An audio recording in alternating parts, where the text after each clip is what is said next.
Hello friends, आज मी आलो माझ्या मूळ गावी. या गावाचं नाव आहे लाडज आणि लाडजमध्ये आमच्या शेतीवरती आलेलो आहे मी.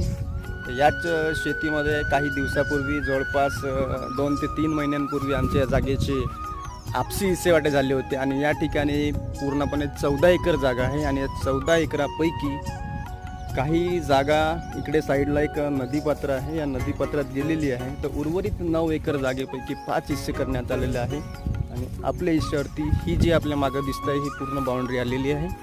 पण याच बाउंड्रीवर माझ्याच काकांनी कब्जा केलेला आहे.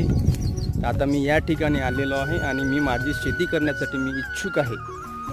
त्यानुसारच मी माझी जागा स्वतः वाहणार आहे आणि स्वतःच करणार आहे.